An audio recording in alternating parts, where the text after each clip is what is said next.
विश्व के प्राचीनतम शहर वाराणसी के लोगों के अरमानों को उस वक्त पंख लगे थे जब यहां से सांसद और देश के प्रधानमंत्री नरेंद्र मोदी ने इसे देश का आधुनिक शहर बनाने का वादा किया। चर्चा चली थी कि जापान के क्योटो शहर की तर्ज पर वाराणसी का विकास किया जाएगा, काशी राष्ट्र गुरु बनेगा और देश विश्व गुरु। अब पीएम मोदी की सरकार के 1 साल पूरे हो गए हैं और पीएम मोदी को यहां से सांसद बने भी 1 साल हो गया है। इस 1 साल में कितना बदला वाराणसी, एबीपी न्यूज ने इसकी पड़ताल की है। परिश्रम करने की मेरी जो क्षमता है, परिश्रम करने की मेरी जो प्रतिबद्धता है, परिश्रम करने की मेरी जो पराकाष्ठा है, इसमें इस देश में किसी को शक है क्या? किसी को शक है क्या? हम तो मजदूर नंबर 1 है भैया। प्रधानमंत्री ने अपने चुनाव क्षेत्र वाराणसी के 80 घाट पर करीब 6 महीने पहले फावड़ा उठाकर पूरे देश को एक संदेश दिया था। संदेश साफ सफाई का। मोदी ने खुद फावड़ा चलाकर सिल्ट हटाई। आज 6 महीने बाद 80 घाट की तस्वीर बदल गई है। सफाई तो दिखाई पड़ ही रही है, सिल्ट में छुपी सीढ़ियां भी नजर आने लगी हैं। आस पड़ोस के घाटों पर भी अच्छा असर पड़ा है। प्रधानमंत्री नरेंद्र मोदी ने वाराणसी की इसी 80 घाट से वाराणसी में स्वच्छ भारत अभियान की शुरुआत की थी, जिसके बाद काफी कुछ तस्वीरें यहाँ की बदली हैं। जिस तरह से फावड़ा लेकर के वो खुद यहाँ पर सिल्ट हटाए, उससे लोगों में जागरूकता आई और जो सिल्ट यहाँ का है वो काफी कुछ साफ हो गया है। घाटों पर जगह जगह जो है सफाई के से जुड़े जो कार्यक्रम हैं वो चल रहे हैं। वाराणसी में कुल 84 घाट हैं और 84 घाट में काफी कुछ घाटों की लगभग 15 से 16 घाट ऐसे हैं जिनकी तस्वीर पहले से काफी बेहतर हुई है और बाकी घाटों पर भी सफाई का काम चल रहा है। यहाँ के चाहे गंगा महल घाट की बात कर लें, 80 घाट की बात कर लें या फिर पांडे घाट की बात कर लें, हरिश्चंद्र घाट की बात कर लें, मणिकर्णिका घाट है, सब पर कहीं न कहीं पहले से बेहतर चीजें दिखाई पड़ रही है। ये बताइए कि प्रधानमंत्री नरेंद्र मोदी ने जब यहाँ से फावड़ा से सिल्ट लेकर के सिल्ट हटाया था तो एक मैसेज दिया था उन्होंने घाटों की सफाई को लेकर के, आपको उसका असर दिखाई पड़ता है? बिल्कुल दिखाई पड़ता है सर। जब से मोदी जी आए हैं, हम जब बचपना हम लोग का बीत चुका है, कभी सीढ़ी देखने को नहीं मिलता था। अब सीढ़ी पे लोग बैठते हैं, शाम को आरती होता है, सफाई का पूरा काम होता है। हर जगह जो है कूड़ा उड़ा अपने से लोग उठा के डस्टबिन में फेंकते हैं, तो पहले से तो बहुत सफाई है। इस घाट पर सिर्फ लोगों की आमद ही नहीं बढ़ी, बल्कि सांस्कृतिक कार्यक्रम भी शुरू हुए। सुबह आरती और योग होने लगा, शाम को गीत संगीत की कार्यशाला लगने लगी।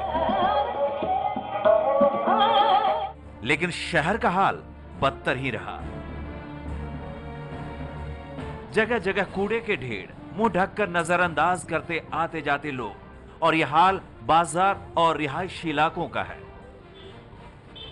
और जो खास करके सफाई को लेकर जो उन्होंने शुरुआत करी थी, उस वक्त भी उन्होंने कहा था कि शुरुआत तो हम कर रहे हैं, लेकिन ये एक माइंडसेट में बदलाव की होनी चाहिए। सफाई झाड़ू लगाने से नहीं होगा, सफाई तो जो है दिमाग की मतलब प्रक्रिया है जो सतत चलने से होगी। और ये सफाई एक आध दिन का नहीं है, लेकिन ये लोगों के अंदर आनी चाहिए, जागृति आनी चाहिए। वाराणसी पर्यटन का एक बड़ा हब है। महीने भर लाखों सैलानी यहाँ आते हैं। घरेलू पर्यटकों की संख्या भी बढ़ती ही जा रही है। ऐसे में घनी आबादी और गलियों के इस शहर में यातायात एक बड़ी समस्या रही है। ट्रैफिक के लिए मोबाइल सिस्टम में, क्योंकि ये शहर बहुत डेंसिटी बहुत ज्यादा है, इसके लिए भी हमने मोबिलिटी प्लान और एक हम जो है जगह जगह पार्किंग का प्रोविजन कर रहे हैं। हमने नो व्हीकल जोन के लिए भी सोचा है, लेकिन हम पब्लिक की अवेयरनेस भी चाहते हैं। हम कोई चीज थोपना नहीं चाहते, तो निश्चित तौर पर उस दिशा में हमारा कदम है। दरअसल प्रधानमंत्री ने जापान के क्योटो की तर्ज पर काशी के विकास की बात यूं ही नहीं की थी। क्योटो और काशी का ऐतिहासिक महत्व और भौगोलिक स्थिति करीब एक जैसी है। काशी के आधुनिकीकरण में एक खतरा तो है, और वो है यहाँ की पौराणिक विरासत के खो जाने का। काशी की तरह क्योटो भी झील और नहरों से घिरा है। वहां भी रेशम उद्योग का कारोबार है, और क्योटो भी कला, शांति और बौद्ध धर्म का केंद्र है। क्योटो की टीम वाराणसी आई और यहाँ का प्रतिनिधिमंडल क्योटो गया, लेकिन जमीन पर अभी कुछ दिखाई नहीं दे रहा। क्योटो और बनारस में सिमिलरिटी है। क्योटो भी एक मंदिर का शहर था, बनारस भी एक मंदिर का शहर था। तो वहां भी गलियों को चौड़ा, बिना तोड़फोड़ के हेरिटेज के कंजर्वेशन जो है प्रिजर्वेशन, बिना तोड़फोड़ के कैसे उसको प्रिजर्व किया, उसी तकनीक को लेने के लिए और यहाँ की सांस्कृतिक और आध्यात्म को दोनों का सम्मिश्रण करके वाराणसी जिले के मुख्यालय से 38 किलोमीटर दूर जयापुर गांव को कभी इस तहसील के लोग भी नहीं जानते थे, लेकिन आज देश में भी इस गांव को जानने वाले कम नहीं हैं। इस गांव को पहचान दी प्रधानमंत्री नरेंद्र मोदी ने। प्रधानमंत्री नरेंद्र मोदी के संसदीय क्षेत्र वाराणसी के जयापुर गांव में विकास के काम तो हो ही रहे हैं, साथ गांव के लोगों को इस बात का भी फक्र है कि वो जयापुर गांव से ताल्लुक रखते हैं। अरविंद भाई हमारे साथ मौजूद है। अरविंद जी, ये बताइए कि तमाम विकास के काम यहाँ पर देख रहे हैं कि हो रहा है। यहाँ पर जो टाइल्स है, टाइल्स यहाँ पर लग रही है, नंदघर बन गया है, साथ ही में एक महिला स्कूल भी बन रहा है। क्या क्या चीजें गाँव के अंदर और बन रही हैं? अभी तो आप जो देख रहे हैं, महिलाओं के लिए, बालिकाओं के लिए विद्यालय बन रहा है। छोटे जो बच्चे आंगनबाड़ी जिसको कहते हैं, उसका नाम हमने नंदघर रखा है, सामने आपको दिखाई दे रहा है। अपने यहाँ सड़क था नहीं, सड़क है, आप देख सकते हैं कि बन रहा है।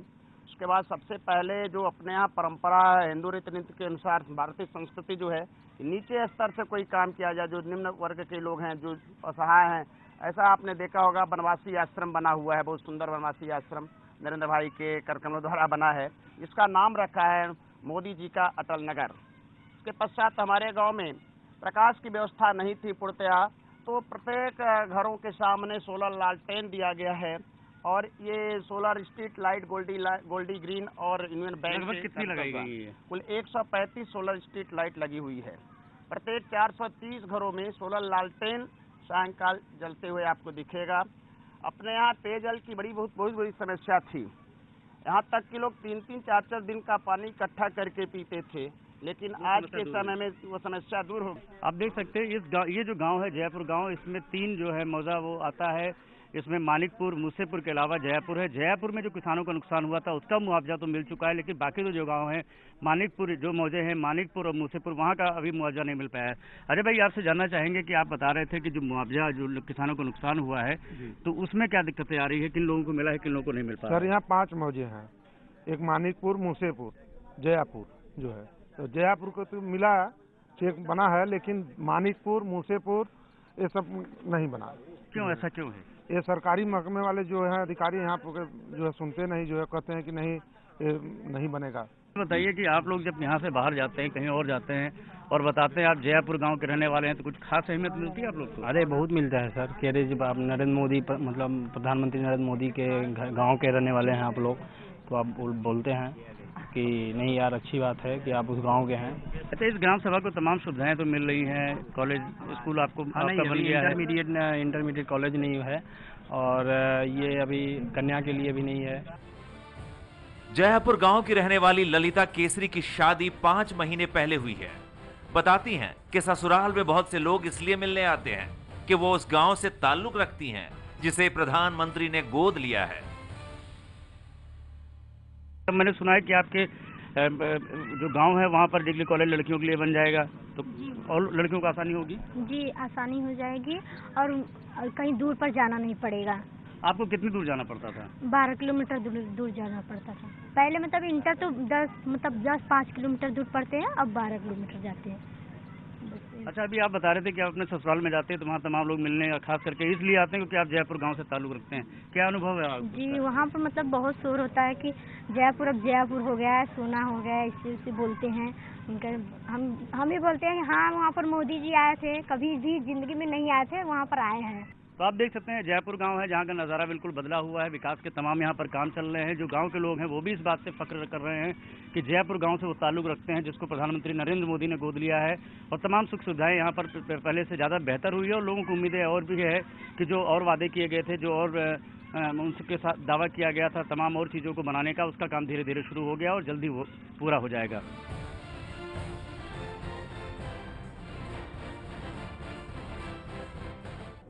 देखा आपने 1 साल में कितना बदला है वाराणसी और वो गांव जिसे गोद लिया प्रधानमंत्री नरेंद्र मोदी ने।